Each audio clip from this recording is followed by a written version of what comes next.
Flight 229 cut through the autumn sky like a silver arrow. Below, the Rocky Mountains stretched endlessly, snow-dusted peaks glinting under the morning sun. Passengers aboard the Boeing 737 were in their usual states of distraction. Some were scrolling on tablets, earbuds in place, headphones blocking the hum of the engines. Others were sipping coffee, oblivious to the world outside the reinforced windows. In the cockpit, Captain Mark Reynolds and First Officer Linda Hayes monitored their instruments, checking altitude and speed with the professional rhythm of experience. Reynolds, a veteran of 20 years, noticed a subtle flicker on the radar screen. That's odd," he muttered. "What is it?" Hayes asked, glancing up from her console. "Not sure," Reynolds said. The dot on the radar blinked, then disappeared, then reappeared in another quadrant of the screen. Some interference, maybe, could be solar activity. Back in row 14C, a man sat quietly, almost invisible in the sea of travelers. Elias Shaw, tall, lean, with graying hair at the temples, watched the world outside the window. He was a man who never drew attention, a quiet presence among the chaos of life. But today, something in the atmosphere called to him, an instinct honed over decades of training that told him all was not right. He shifted slightly in his seat, the leather creaking under his weight. Shaw had been on countless flights, some routine, others far from ordinary, but nothing like this. He felt a low vibration through the floor of the cabin, subtle at first, then increasing. Then it happened, a sharp jolt. The cabin lurched violently, sending passengers' coffee cups tumbling, and a collective scream erupted. Oxygen masks dropped from the ceiling. Children wailed. Phones and tablets clattered onto the floor. The hum of the engines turned into a harsh, grinding vibration, as though the plane itself were protesting some unseen force. Captain Reynolds' face hardened. "Linda, we're losing altitude, check the instruments." Hayes' fingers flew across the console. Screens flickered. Lights dimmed. The autopilot disengaged with a violent shudder, sending the aircraft into a minor nosedive. Passengers clung to their seats, some praying aloud, others frozen in shock. The metallic groan of stressed fuselage filled the air, punctuated by the rising panic in the cabin. Shaw rose slowly, deliberately from his seat. He didn't panic. His eyes, calm and unwavering, swept the cabin. Mothers clutched their children. Men and women turned to him, eyes wide, silently asking a question Shaw couldn't hear but understood. "Who can help us?" He walked toward the cockpit, his stride steady, almost purposeful. Every step exuded quiet authority. "Sir, please return to your seat," a flight attendant called, trying to maintain order. Shaw didn't break his stride. He knew what was happening, and more importantly, he knew how to stop it. In the cockpit, Reynolds and Hayes were fighting the plane like wrestlers in a ring. The flight computer was failing, multiple warnings blared simultaneously, and the altimeter spun erratically. Reynolds' hands shook slightly on the controls. He had never experienced anything like this. The cockpit door rattled. "Let me in," Shaw said, calm and commanding. Hayes glanced at Reynolds, incredulous. "Do you know him?" "No," Reynolds replied, though a strange part of him felt they needed this man more than anyone else alive right now. Shaw's voice cut through the alarm sounds, precise and confident. "Your electrical system is being jammed externally. Let me see your backup bus." Hayes froze. How would a passenger? Shaw didn't answer. He didn't need to. His hands moved quickly over the panels as Reynolds opened the cockpit door, curiosity battling with fear. Inside, Shaw's eyes scanned the systems like a surgeon examining a patient. Every wire, every relay, every flickering light told him a story. This wasn't improvisation. This wasn't luck. This was expertise born of years he rarely discussed, training so classified that most pilots wouldn't even believe it existed. He bypassed a fried relay, rerouted power manually, and forced a controlled reboot of the backup systems. The plane stabilized just barely, and a tense silence fell over the cockpit. The passengers had no idea who had just stepped forward. All they saw was a man they had never met, moving like he belonged in the chaos, someone unafraid when fear filled the cabin. Shaw finally spoke, his voice low but carrying authority. "We're not out of danger yet. They won't stop here." Reynolds swallowed hard. Who are you?" Shaw hesitated, a shadow crossing his face. For 12 years he had avoided that question, had buried it beneath a quiet life of anonymity. But with 164 lives at stake, he gave a single, weighty answer. "Former U.S. Air Force, Electromagnetic Warfare Division." Both pilots froze. The words hung in the air like a shockwave. The plane shuddered again, more violently this time. Instruments flickered. Alarms screamed. The autopilot was dead. And then, through a flicker on the radar screen, something appeared. A shadow, massive, moving in perfect tandem with Flight 229. It wasn't supposed to be there. Shaw's eyes narrowed. "They're tracking us," he said softly. "Who?" Reynolds asked, fear sharpening his voice. Shaw didn't answer. His mind raced, recalling every simulation, every classified operation he had participated in. Nothing in civilian aviation manuals could explain this. Passengers were oblivious to the technical battle unfolding above them. They only knew the plane was moving like it had a mind of its own, banking sharply, jerking unexpectedly. Children cried, oxygen masks dangled, and flight attendants clutched the seats for dear life. Shaw reached for the controls only to realize he couldn't touch the autopilot yet. He needed more data. Every instinct screamed danger. Reynolds looked at him wide-eyed. Can you really fix this?" Shaw's lips pressed into a firm line. "I can keep us alive long enough," he said, "but we need to be ready for what's coming." A deafening roar shook the fuselage from above. The passengers screamed. The plane tilted sharply to the right. Shaw didn't flinch. He moved to the window, eyes scanning the darkening sky. A silhouette emerged from the clouds, angular, dark, fast, and unnervingly intelligent in its flight path. Reynolds and Hayes followed his gaze, their hearts pounding. What is that?" Hayes whispered. Shaw's jaw tightened, he knew. And as Flight 229 hurtled through the sky, teetering between life and death, one truth became clear. This was no ordinary flight emergency, and Elias Shaw was no ordinary passenger. The cockpit door shuddered as Elias Shaw's knuckles rapped lightly against the reinforced steel. Captain Mark Reynolds' eyes snapped to the visitor. "Sir, please, you must return to your seat." Shaw's calm voice cut through the chaos like a scalpel. "Your electrical system is being jammed externally. Let me see your backup bus." Hayes froze. The first officer had been trained to handle emergencies, engine failures, hydraulic issues, even decompression. But nothing prepared her for a civilian diagnosing a live system failure while thousands of feet above the Rockies. Reynolds swallowed, suspicion flickering across his face. How would you know that?" Shaw's eyes didn't waver. "Because I've seen it before, and because they're not done yet." The pilots exchanged a wary glance, a silent question hanging between them. Do we trust him? Shaw didn't wait for an answer. With deliberate precision, he scanned the flickering panels, every wire, every circuit, every blinking alarm. His hands moved with a practiced grace, bypassing a fried relay, routing power through a secondary line, forcing a controlled reboot of the backup systems. Slowly, the cockpit instruments stabilized.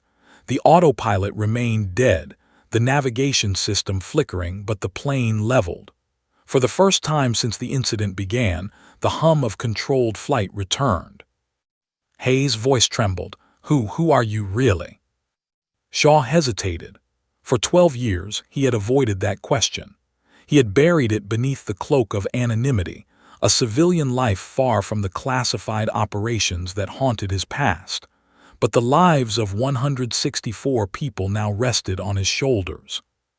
"I'm a former U.S. Air Force officer," he said finally. Electromagnetic Warfare Division. Reynolds and Hayes stared, disbelief etched across their faces. Electromagnetic warfare. That was the stuff of classified programs, the kind of top-secret work civilians didn't even know existed. You were in the military?" Reynolds asked, trying to keep his voice steady. "Yes," Shaw replied, his tone clipped precise. "And whatever is following us, it's not just a coincidence. This is an attack." The words settled over the cockpit like a cold fog. Both pilots' hearts pounded. Every emergency drill they'd run, every worst-case scenario they'd prepared for, did not include the possibility of a deliberate electromagnetic assault at 30,000 feet. Hayes' hand trembled slightly as she adjusted the remaining live controls. Why would someone attack a civilian plane? Shaw didn't answer immediately. He was already scanning the flickering radar. A massive shadow had appeared, perfectly aligned with Flight 229's path. Its speed matched theirs, its position shifting as if it anticipated every maneuver. "That's no commercial aircraft," he muttered. "What is it then?" Reynolds asked, swallowing hard. Shaw's jaw tightened.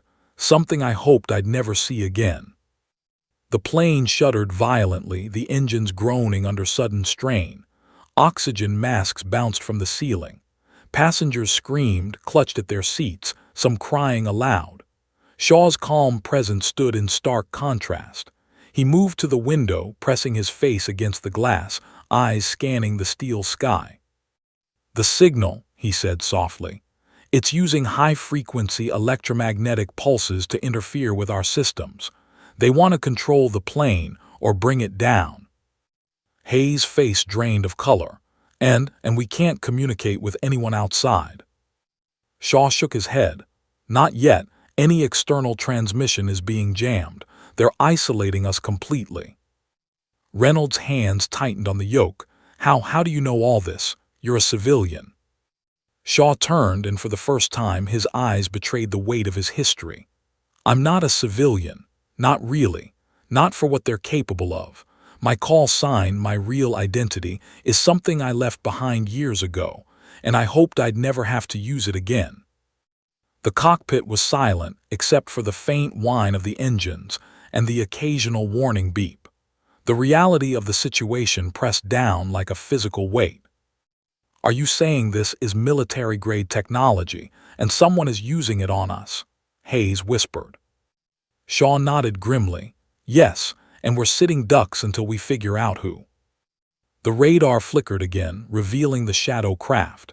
It was massive, angular, impossibly fast. Its surface reflected the sun like a shard of black glass. It followed Flight 229 with eerie precision, anticipating every slight movement. Reynolds took a deep breath. "So, what do we do?" Shaw moved to the control panel, his hands dancing over switches with near-military precision. He rerouted auxiliary power, stabilized the remaining functioning systems, and began manual overrides on the autopilot. "We buy time. That's all we can do right now, and we pray someone is watching the skis." Hayes glanced at him. Are you saying we can survive this?" Shaw didn't answer with words. He simply nodded once sharply. His calmness radiated confidence, but beneath it, a storm of tension simmered. Every second mattered. One wrong move, one miscalculation, and 164 lives could be lost. Then the cockpit radios crackled to life, a burst of static cutting through the tense silence. A distorted voice demanded, "Flight 229, identify immediately." Shaw's eyes narrowed. "Military frequency," he muttered. "Someone is trying to communicate or trap us." The shadow craft shifted, its lights glinting off the fuselage, reflecting across the cabin in ghostly streaks. Passengers had no idea what was happening outside. They only knew the plane felt alive, almost malevolent, jerking violently as it fought the invisible forces controlling it. Shaw grabbed the emergency headset. "Listen carefully," he said, speaking to both pilots. "We have two options. We either attempt a manual maneuver to break free or we wait for external assistance. The right choice is risky, but it's the only one that gives us a chance. Reynolds' hands trembled slightly. And the wrong choice. Shaw's expression was grim. The wrong choice means we don't survive. None of us do. A hush fell over the cockpit. Even the instruments seemed to hold their breath. Outside, the shadow loomed larger, a silent predator against the sky. Shaw placed a hand on the console, fingers brushing against the metal. I've seen this before. Years ago, in a classified operation, I faced this exact type of interference. It's precise, surgical, designed to destabilize fear and hesitation. That's why we have to stay calm and deliberate. Hayes swallowed hard, her knuckles white on the yoke. And you can really handle this. Shaw didn't answer with words. Instead, he methodically adjusted switches, rerouted power, and aligned the backup systems. The plane shuddered less violently. For a brief moment, it felt almost normal. Passengers, unaware of the life-and-death calculations happening feet away, began murmuring nervously, some standing to look out the windows, others clutching their seats. Shaw returned to row 14C for a moment, scanning the cabin. His eyes briefly met a young boy's fearful gaze. He offered a small, reassuring nod. The boy didn't understand, but he felt a sliver of hope. Returning to the cockpit, Shaw steadied himself. "We're not safe yet," he said, "but we've stabilized for now. The shadow is still out there, watching, waiting. It won't give up." Reynolds exhaled slowly, realizing the weight of Shaw's presence. "We're lucky. I don't know how, but we are." Shaw's jaw tightened. Luck doesn't save lives. Skill, preparation, and nerves do. And right now, we need every bit of it. The shadow craft blinked once on the radar, a single, ominous flash. Shaw's eyes narrowed. He whispered to himself, almost under his breath, "They know who I am." And in that moment, both pilots realized that the man they had trusted to save the plane and their lives was carrying a past that could either protect them or destroy them all. The plane shuddered violently as if some invisible hand had grabbed its tail. Screams erupted from the cabin, mothers clutched their children, and coffee cups flew across aisles. Oxygen masks dangled from the ceiling, bouncing with every jolt. Passengers panicked. Flight attendants yelled over the chaos, trying to maintain order. But Elias Shaw moved with deliberate calm. His eyes, dark and focused, scanned the sky through the cockpit windows. He had seen this before. Not the plane, not the passengers. He had survived situations far worse. But the sensation of being hunted at 30,000 feet, completely exposed, triggered a familiar surge of adrenaline. Reynolds gritted his teeth. "I can't hold it steady. Every time we move, it reacts." Shaw didn't respond with words. Instead, he leaned toward the radar and manually recalibrated the backup sensors. "It's using electromagnetic pulses to manipulate our instruments. They're not just attacking, they're controlling our perception. If we rely on the autopilot, we're dead." Hayes' hands shook on the yoke. "Then what do we do?" Shaw took a deep breath. "We fly manually. Every move counts. Watch your altitude, anticipate its pattern, and trust only the physical feedback of the aircraft." Outside, a shadow detached itself from the clouds. At first, it was just a glint, a fleeting shimmer, but as it moved closer, the outline became clear. Angular, sleek, impossibly fast, the craft looked like something straight out of a classified program, something designed to be untouchable. The plane trembled as the shadow streaked past, moving in perfect synchronization with Flight 229. Every twist, every bank, every slight correction the pilots made was mirrored by the shadow craft. Shaw's jaw tightened.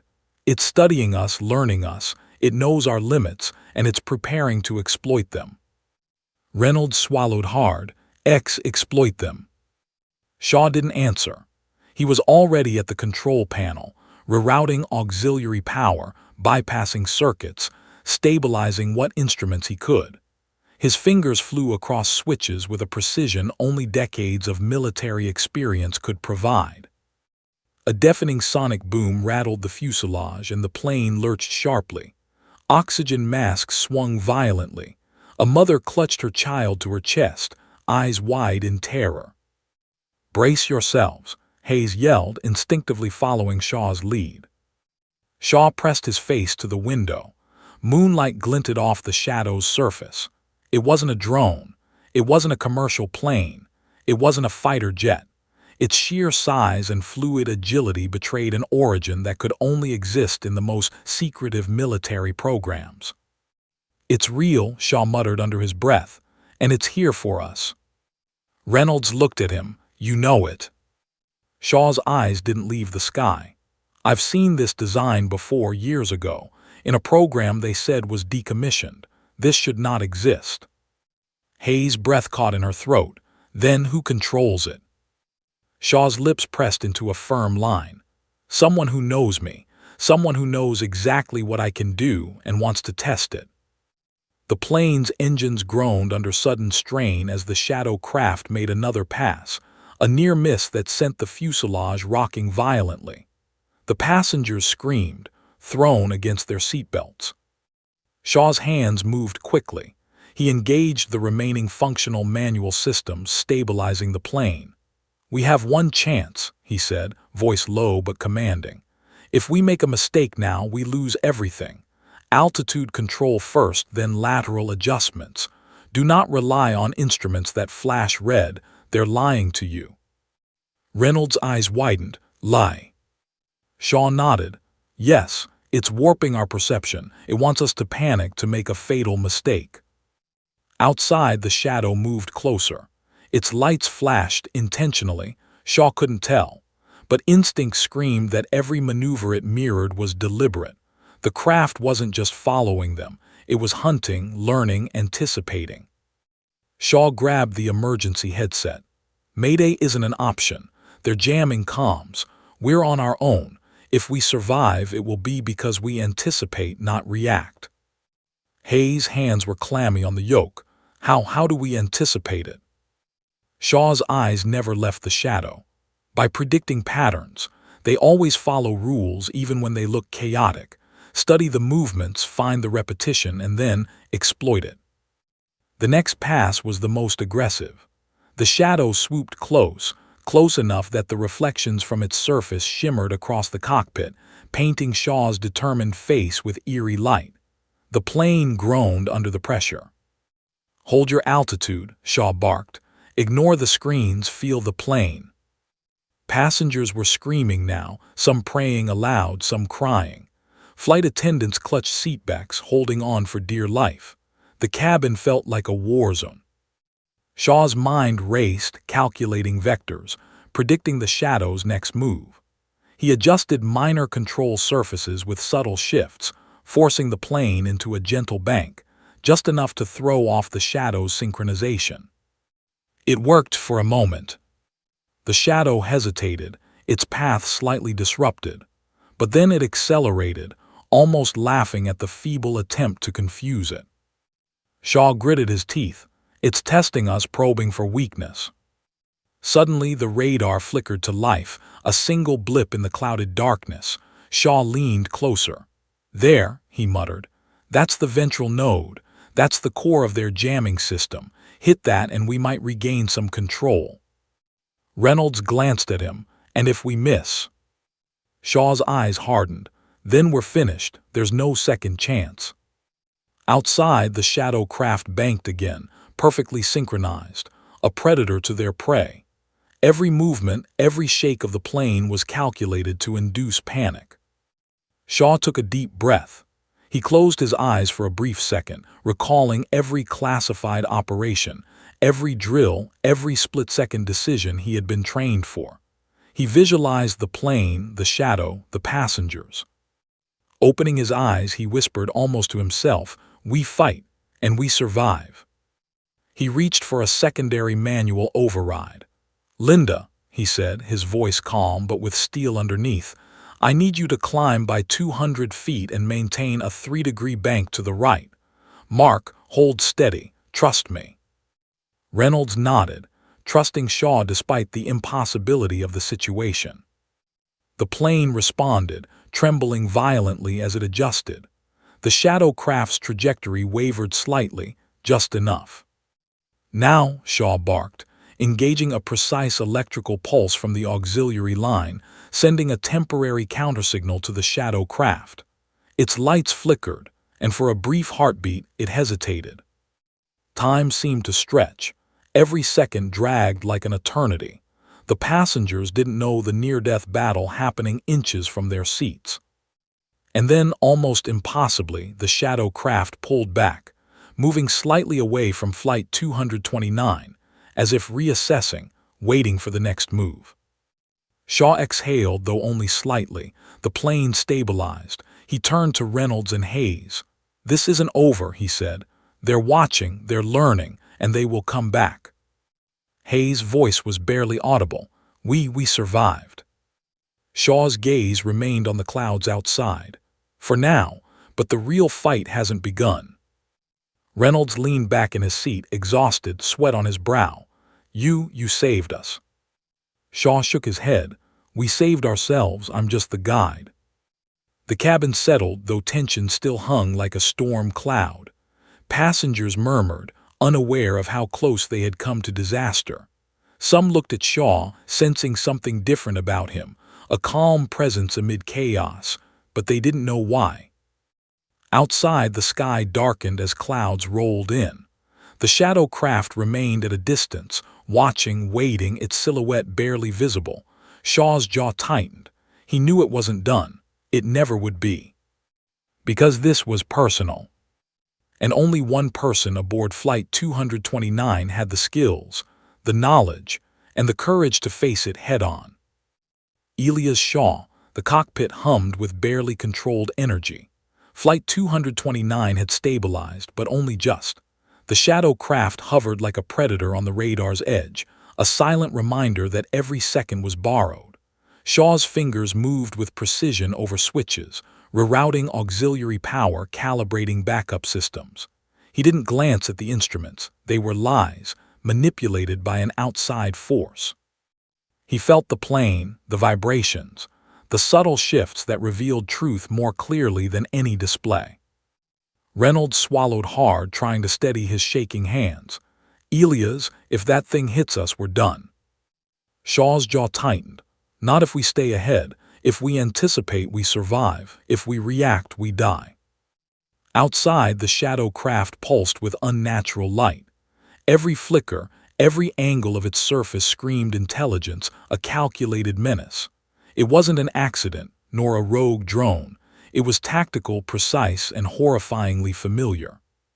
Suddenly, the cockpit radios erupted in static, a distorted voice cutting through the chaos. "Flight 229, identify immediately." Shaw's eyes narrowed. "They're trying to communicate or trap us." Reynolds looked at him wide-eyed. "Communicate who?" Shaw's voice was tight.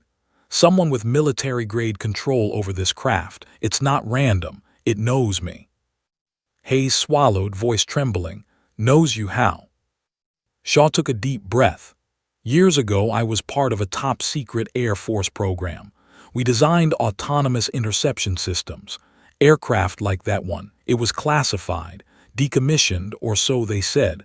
Whoever controls it now, they're using my past against us."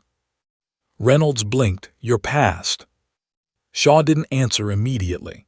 His eyes were locked on the radar, tracking the shadow craft's every movement. Every flicker of light reflected a predatory calculation. The craft swooped closer, synchronized with Flight 229, forcing the plane to dip and climb to maintain control. "Altitude control first," Shaw muttered. "Lateral adjustment second. Ignore the instruments, trust the plane, feel it." Hayes' hands gripped the yoke. I can't." "You can," Shaw said sharply. "Listen to me and only me. Follow my rhythm. One wrong move and we all die." The shadow craft mirrored their every motion, almost mocking their efforts. Then, almost imperceptibly, it paused, just long enough for Shaw to make a calculated adjustment. He shifted the plane slightly, and the craft's trajectory wavered. "They're testing us," Shaw muttered under his breath. looking for weakness. Reynolds' jaw tightened. What do they want? Why us? Shaw's voice was grim. Not just us. They want me. They know my history. They want to see if I can handle it or if I fail. The distorted voice crackled again over the cockpit comms, this time more coherent. Flight 229, this is Raven Control. Stand down immediately. Identify yourself. Shaw's lips pressed into a thin line. His pulse quickened. Raven Control, that was a ghost from his past, a unit officially disbanded years ago, yet somehow active again. A shiver ran down his spine. He reached for the emergency headset. This is Elias Shaw, civilian passenger on Flight 229. We're being attacked by a shadow craft. You are interfering with a civilian flight. Silence. Then, after a tense heartbeat, the distorted voice returned. Ghost leader, you should not have returned. Shaw froze. The words hit him like a bullet. They know my call sign, he whispered. Hayes' eyes widened. Call sign. Shaw's jaw tightened. I was Ghost Leader, part of the most classified aerial operations program the Air Force had. I was declared dead, erased from records to protect the mission. And now they've found me. Reynolds' face drained of color. They think you're still alive. Yes, Shaw said grimly. And that's why we're here. That's why they attacked this plane. They want leverage, control, and to test me. The shadow craft surged closer again, faster this time, forcing Flight 229 into a violent correction. Alarms screamed. Oxygen masks bounced. Panic surged in the cabin. Shaw's hands flew over the manual controls. He rerouted auxiliary power, realigned critical systems, and stabilized the aircraft just enough to prevent disaster. Every move was precise, measured, and born of decades of experience few could even imagine. He spoke to Reynolds and Hayes, voice calm but authoritative. We need to isolate its ventral node. That's the core of the jamming system. Hit that and we regain partial control. Timing is everything. If we miscalculate, we die. The pilots nodded, understanding the gravity. Outside, the shadow craft pulsed, its black angular body moving like a predator. Shaw could see faint, almost imperceptible lights along its surface, sensors, possibly weapons. He recognized the design instantly. Years ago, he had overseen prototype tests on similar systems. They had been decommissioned, but here it was, alive, weaponized, and targeting him personally. Shaw's fingers clenched around the console. They've been waiting for this moment for me to return, but I won't give them the satisfaction. Not today, not ever. He adjusted the plane slightly, carefully angling it to disrupt the shadow's synchronization.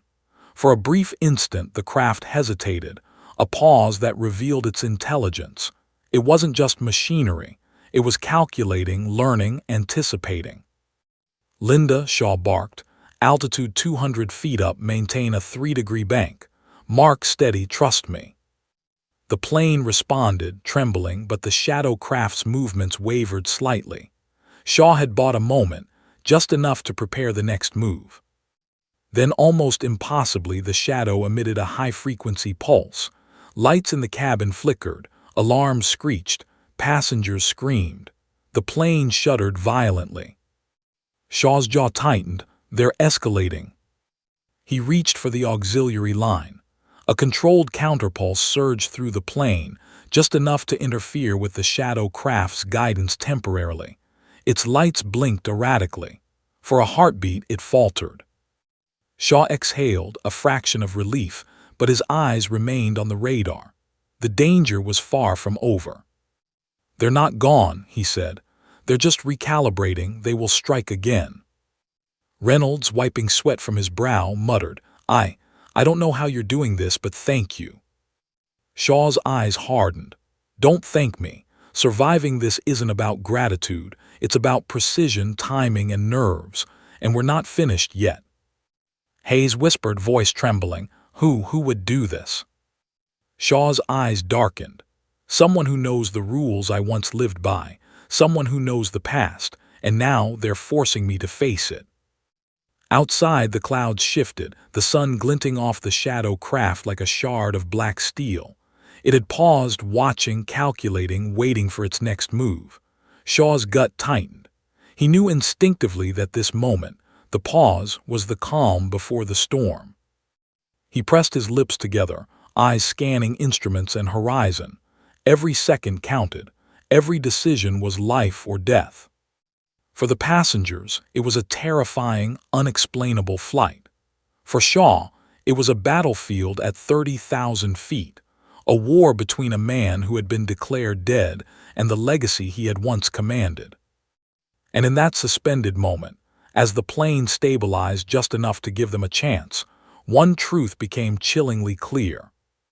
The shadow wasn't just following them, it was hunting him, and it knew exactly how to push every limit he had ever survived. Flight 229 shuddered violently as the shadow craft made another pass. Alarms blared, the cabin lights flickered, and passengers screamed, clinging to seats and each other. Coffee spilled onto laps. Oxygen masks bounced from the ceiling. Panic spread like wildfire. Elias Shaw's calm, commanding presence in the cockpit was the only thing keeping the situation from becoming total chaos.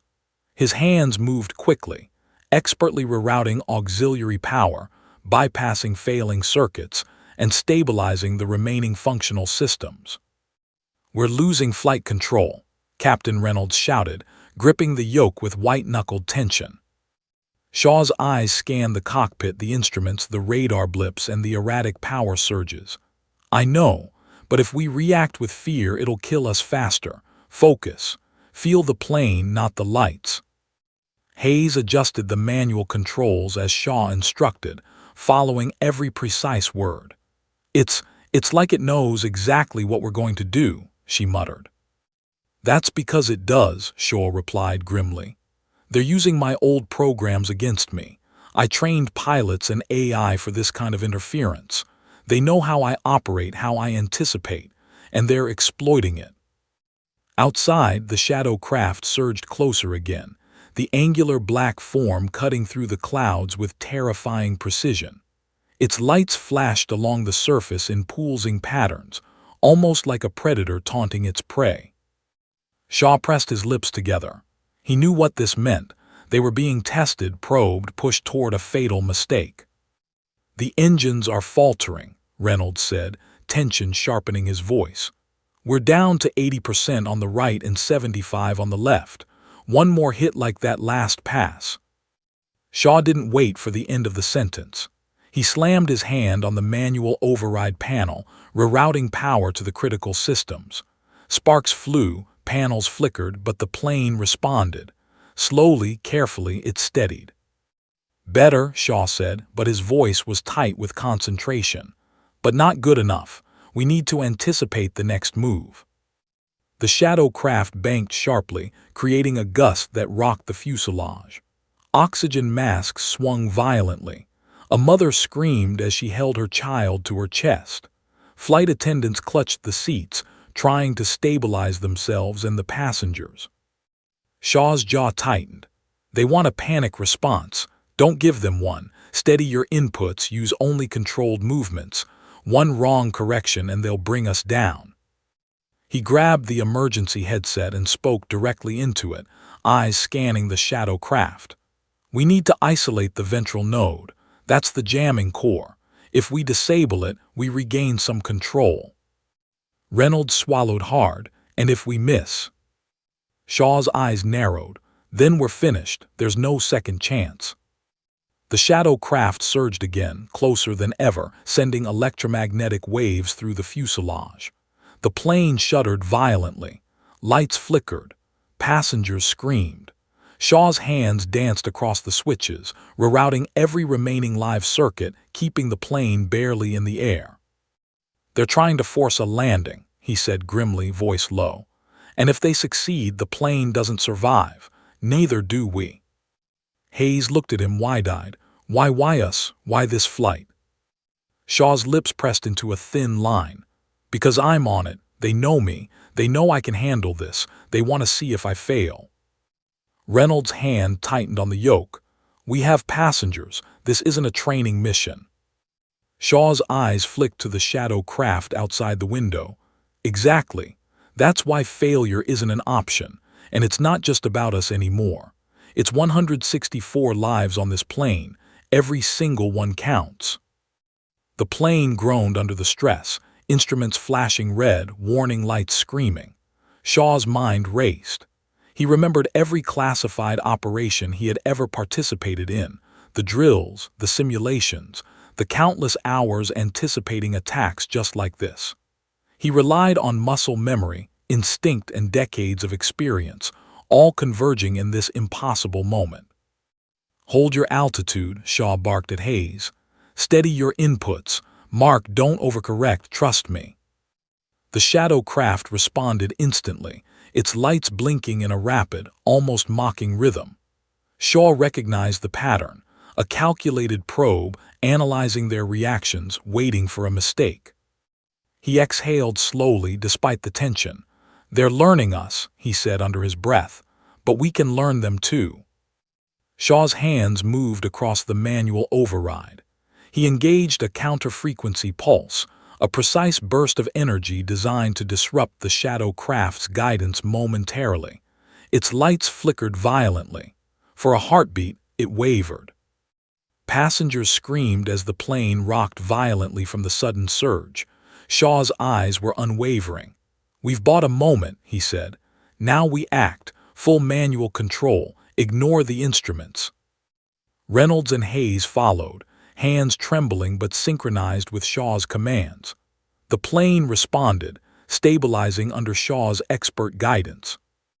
Good, he muttered, but the danger isn't over. That pause, it's recalibrating. They're coming back stronger. Outside, the shadow craft hovered, its angular black form slicing through the clouds, almost taunting them. Shaw knew it wasn't just following, they were being hunted. Every move, every jolt, every flicker of light was deliberate. They're circling back, Shaw said, voice low but urgent. Brace yourselves, we're entering the final phase. Passengers clutched seats, prayed or whispered to themselves, unaware of the life-or-death struggle occurring just feet away. They only knew the plane was moving like a living thing, alive with tension and danger. Shaw's eyes never left the instruments or the shadow outside. He calculated vectors, predicted patterns, and synchronized the plane's minor adjustments with his own precise timing. Every correction, every slight nudge of the yoke was deliberate. One misstep could be fatal. Suddenly, a blinding flash lit the cockpit as the shadow craft made its closest pass yet. Sparks flew from panels. The plane groaned under the stress. Passengers screamed. Oxygen masks bounced wildly. Shaw's jaw tightened. They're escalating. He reached for the auxiliary line again, sending a controlled pulse to disrupt the craft's jamming system. Its lights flickered, and for the briefest moment, it faltered. Hold it, Shaw barked. Just a little longer, steady, steady. The plane stabilized, though the engines groaned, alarms continued to blare, and the passengers shook with fear. Shaw's eyes remained on the shadow craft. He knew it would return. It would push harder, faster, and more calculated. This isn't the end, Shaw said quietly. It's only the beginning. He turned to Reynolds and Hayes. The next move must be precise. One wrong decision and 164 lives are gone, and they know it. They know me. They know what I'm capable of. That's why they're here. That's why they won't stop.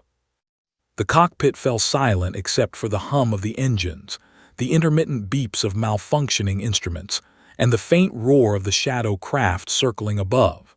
Shaw's gaze hardened. Outside, the black angular form lingered, a reminder that this battle was far from over. Shaw's lips pressed into a thin line. We survive this or we die together, but I won't let them win. And for the first time, Reynolds and Hayes realized fully, this was not a random emergency. This was a hunt, and the hunter knew exactly who their target was. Elias Shaw. The sky had darkened into a stormy twilight, clouds twisting and churning like a living entity. Flight 229 shuddered under the relentless pressure of the shadow craft. Sparks from the overloaded instruments flickered dangerously. The passengers, screaming and panicked, could only clutch the armrests as the plane pitched violently. Elias Shaw's eyes were unblinking, locked on the radar and the clouds beyond the cockpit windows. Every movement of the plane, every flicker of light from the shadow craft, was a calculated puzzle. His hands moved with precision, rerouting auxiliary power and stabilizing the aircraft manually. But deep down, he knew they could not hold this alone forever. "Mark, Linda," he said sharply, "we can't keep doing this forever. We need help from the outside, military support, now." Reynolds' jaw tightened. "Military support? We've been cut off, comms jammed. There's no one who can help us." Shaw shook his head. "Not for long. We have one window, one chance."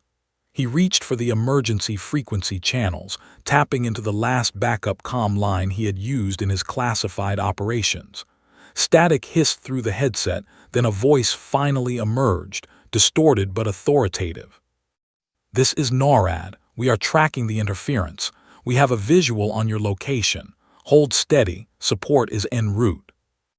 Relief flickered across Reynolds' face, but Shaw's expression remained hard. "Not fast enough. They'll escalate before reinforcements arrive. We need to stabilize the plane completely and prepare for interception." Minutes stretched into a tense eternity. The shadow craft swirled around them like a predator, sending high-frequency pulses that disrupted every electrical system aboard the plane. Lights flickered. Alarms blared. Passengers screamed. Shaw worked with methodical precision, bypassing failing circuits, recalibrating backup systems, keeping the Boeing 737 aloft with nothing but instinct, training, and nerve. Then, breaking through the haze of clouds, two F-35 fighter jets appeared, their sleek frames cutting through the sky with lethal efficiency. The pilots and the fighters immediately recognized the situation. The shadow craft was not just a rogue drone, it was a tactical weapon capable of severe destruction. The lead F-35 pilot's radio crackled. "Flight 229, we are on your 6. Identify yourself immediately." Shaw's eyes narrowed. He reached for the microphone. "This is Elias Shaw, former U.S. Air Force, Ghost Leader. You're cleared to engage." There was a stunned silence on the other end of the line. Then the radio erupted with recognition. "Ghost Leader," one of the F-35 pilots exclaimed. "Is that really you?" Shaw's jaw tightened. "Yes. And if you don't act now, 164 civilians die. Target is hostile. Interference confirmed. Engage with extreme caution." The F-35 pilots shared a quick glance over their cockpit displays. Ghost Leader, the legendary call sign. The man who had disappeared from public record over a decade ago, considered dead, erased from all files. He had once led the most classified aerial operations in U.S. history, a master of tactical warfare and electromagnetic countermeasures. And now, he was aboard a civilian airliner under direct attack. The first fighter jet moved in formation, wings aligned, radar locked on the shadow craft. Shaw guided Flight 229, using subtle maneuvers to disrupt the shadow's synchronization. Every tilt, every bank of the plane, every minor adjustment was calculated to buy the F-35 pilots a tactical advantage. The shadow craft pulsed violently, sending another high-frequency wave through the Boeing systems. Sparks flew from the panels. Oxygen masks bounced. The plane lurched, throwing passengers forward. Shaw's voice cut through the panic. "Hold your altitude, steady your inputs, ignore the instruments, they're lying." The F-35 pilots executed precise maneuvers, matching Shaw's calculated flight path. Using Ghost Leader's guidance, they positioned themselves above and behind the shadow craft. The lead fighter's radar confirmed a weak point, the ventral node Shaw had described earlier. A single strike at this core could disable the craft. Shaw instructed the pilots with concise authority. "Target the node. Use pulse-guided munitions. Hit it precisely, any deviation and the craft adapts. Timing is critical. The fighter jet surged forward, cutting through the clouds with deadly precision. The shadow craft responded instantly, attempting evasive maneuvers, but the pilots, following Shaw's guidance, anticipated every move. Inside the Boeing, passengers felt the plane tilt gently, stabilized for the first time in what seemed like hours. Shaw's calm presence, despite the chaos outside, radiated confidence. Mothers clutched children, passengers whispered prayers, but for the first time, hope flickered. The F-35 lead fired the pulse-guided missile. Time seemed to stretch, every second a lifetime. The missile struck the ventral node. A pulse of energy surged through the shadow craft. Its lights flickered, erratic at first, then the craft's movement slowed, faltered, and finally froze midair. The shadow craft plummeted into the clouds, leaving only a trail of smoke. The F-35 circled, ensuring the threat was neutralized. Shaw exhaled, his jaw finally relaxing slightly. The plane stabilized completely. The passengers, oblivious to the scale of the battle, began murmuring in confusion and relief. Reynolds turned to Shaw, eyes wide. You saved us, all of us." Shaw shook his head, expression grim. "No, the F-35 pilots did. I guided them, but the real threat is over for now. They know I'm alive, and they'll come back." Hayes' voice was trembling. You were Ghost Leader all these years, and you've been living among us." Shaw's eyes darkened. "I disappeared because I had to. I erased my existence, my identity, to protect myself and to protect others. But some ghosts cannot stay buried forever." Reynolds exhaled slowly. I don't even know what to say. I just thank you, all of us do." Shaw's gaze drifted to the sky outside. The F-35s flew alongside, protective, vigilant. "This isn't over. Whoever sent that shadow craft knows exactly who I am, and they will come back. We've only survived the first strike." In the cabin, passengers began to settle, but the terror lingered. Few realized how close they had come to death. Few understood the scale of the battle that had just unfolded. But Shaw's calm presence, his quiet authority, had been the difference between survival and disaster. The F-35 pilots contacted NORAD. "Ghost Leader is on board. Civilian airliner under threat neutralized. Shadow craft down. ETA for interception complete. Ghost Leader is guiding safely." Shaw leaned back, exhaustion washing over him briefly. He had not only saved 164 lives but also confronted a past he thought long buried. The call sign he never used, the identity he had left behind, had just revealed itself to the world in the most explosive way possible. And as Flight 229 continued its course, stabilized for now by human skill and technology, one chilling truth remained. The enemy knew Ghost Leader was alive, and they would not stop until they forced him back into the shadows. The calm after the storm lasted only a heartbeat. Flight 229 was stabilized, the shadow craft destroyed, and the F-35 escorts patrolling the skis nearby, but Elias Shaw knew better than to relax. His body remained tense, every nerve alert. The storm outside mirrored the one in his mind, dark, unpredictable, and far from over. He leaned against the cockpit window, eyes scanning the clouds. Somewhere out there, someone was plotting their next move. The shadow craft had been a warning, a signal. Whoever controlled it wasn't interested in destruction alone. They wanted him. Ghost Leader. They wanted to pull him back into the life he had abandoned, the missions he had erased from history. "Elias," Hayes said quietly, breaking through his thoughts, Are we safe now?" Shaw shook his head, voice low but firm. "Safe doesn't exist anymore. Not for me. Not for this flight. That was only the first wave. They'll come back, and next time they won't just send a single craft. They'll send everything they have." Reynolds swallowed, gripping the yoke. "How do we prepare for that?" Shaw's eyes hardened. "We stay ahead, we anticipate, and we use every skill I've spent my life perfecting." For a moment, silence fell over the cockpit, broken only by the hum of the engines. Then Shaw's communicator crackled. The distorted, familiar voice of Raven Control cut through. "Ghost Leader, do you think you can escape the past forever?" Shaw's hand tightened around the mic. "I'm not running, I'm guiding civilians to safety. That's the only mission that matters now. You want me, find me, but not at their expense." Static hissed. "It's not that simple. You've disappeared, yes, but history doesn't forget, and neither do we." The words chilled him, igniting memories he had long buried. Secret missions, classified operations, lives saved and lost in equal measure. Ghost Leader wasn't just a name, it was a legacy. And some ghosts never truly die. Shaw turned to Reynolds and Hayes. "Listen carefully. The shadow craft wasn't acting alone. It was testing me, mapping my response, preparing for a coordinated strike.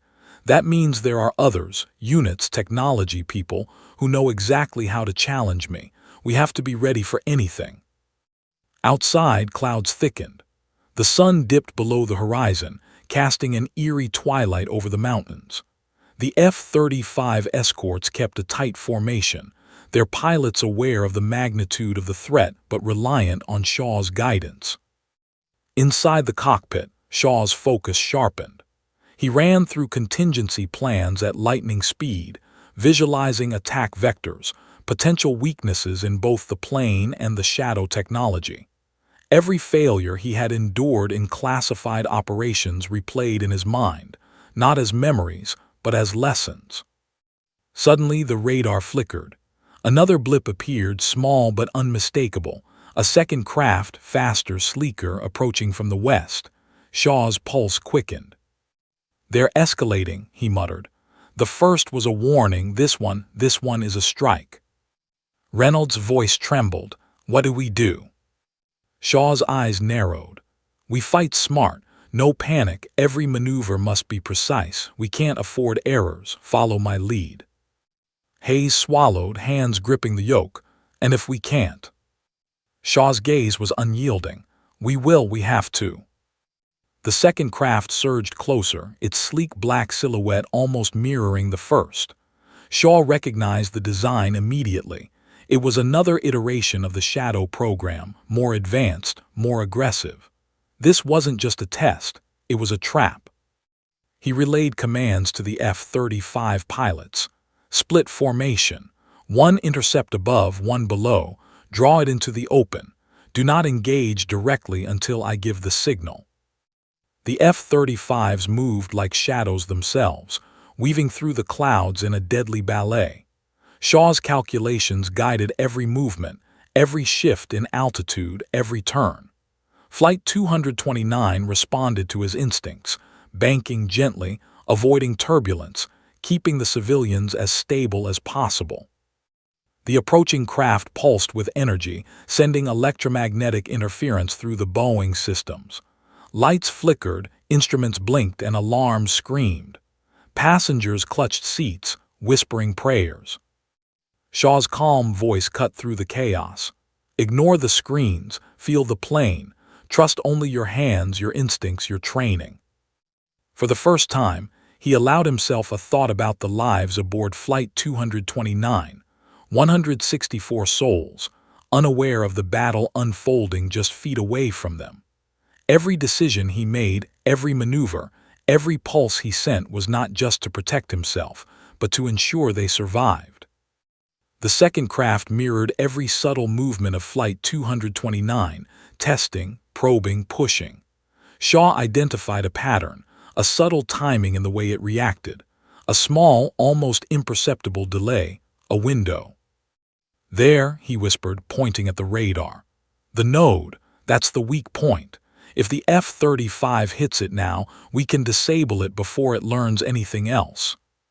The lead F-35 pilot surged forward, targeting the ventral node with precision-guided pulse weapons. The secondary craft twisted and banked violently, trying to avoid the strike, but Shaw's timing was perfect. A pulse erupted, striking the node dead on. The craft faltered, lights blinking erratically. Shaw allowed himself a moment of grim satisfaction, but he knew better than to celebrate. The threat was temporarily neutralized, but the war was far from over. Shaw exhaled slowly. Temporary, but enough for now. Keep altitude steady. We're not done yet. Reynolds' hands were shaking. How do you stay so calm? Shaw's eyes never left the radar. I have to. Panic kills faster than any enemy.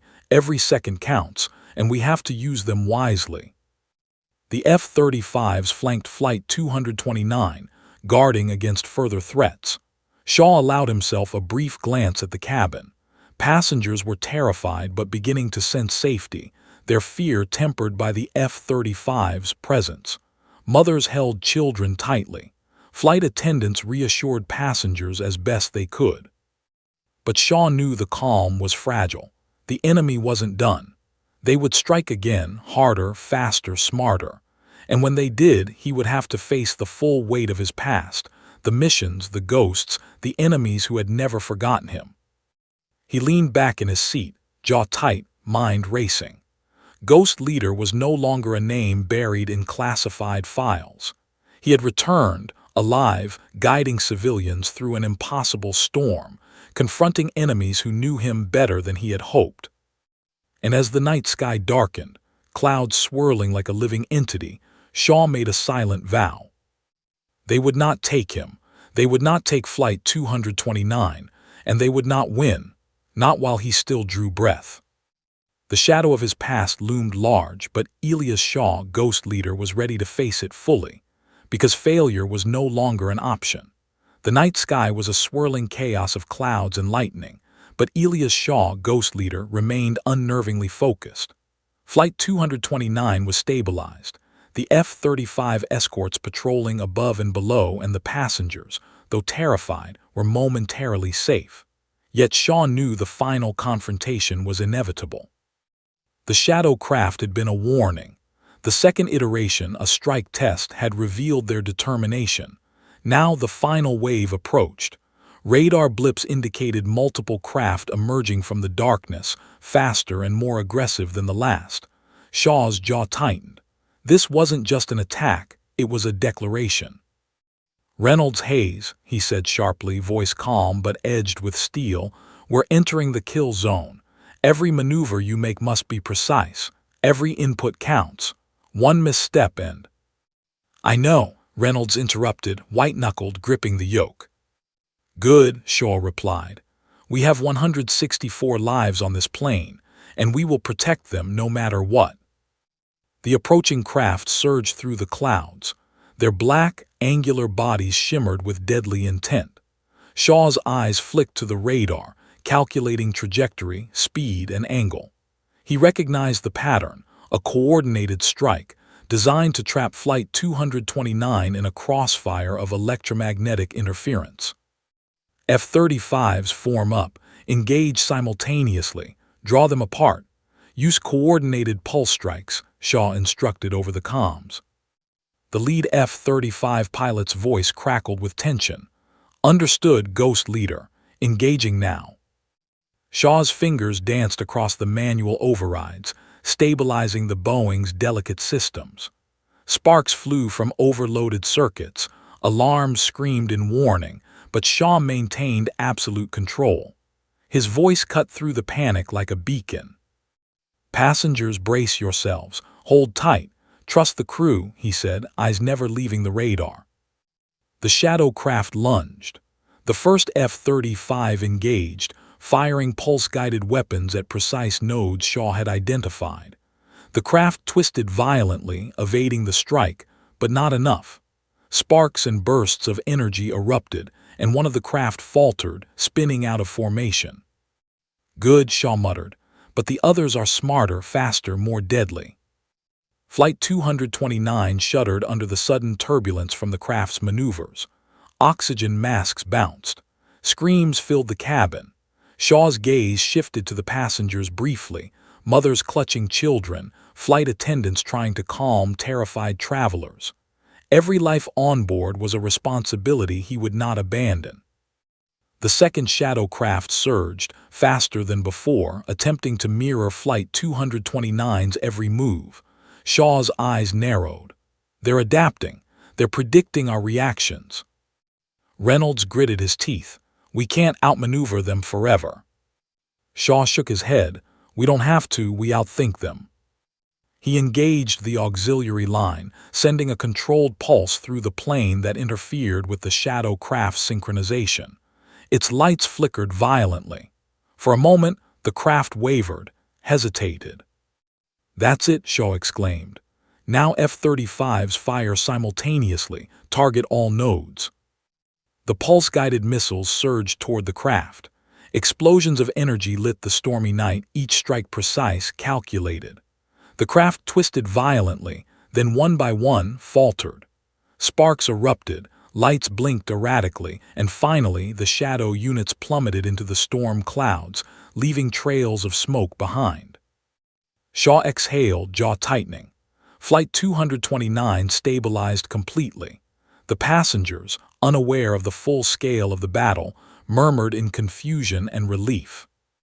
The F-35 pilots flew tight formation around the Boeing, confirming the threat was neutralized. One of them spoke over the radio, voice awed. "Ghost leader, we didn't think you survive. Not only did you survive, you guided us perfectly." Shaw's jaw was hard, expression unreadable. "We survived," he corrected. "Together, remember that, this isn't about me." For a brief moment, silence fell. The storm clouds began to break, revealing a pale moonlight above. The pilots kept formation, watching the dark horizon for any additional threats, but none emerged.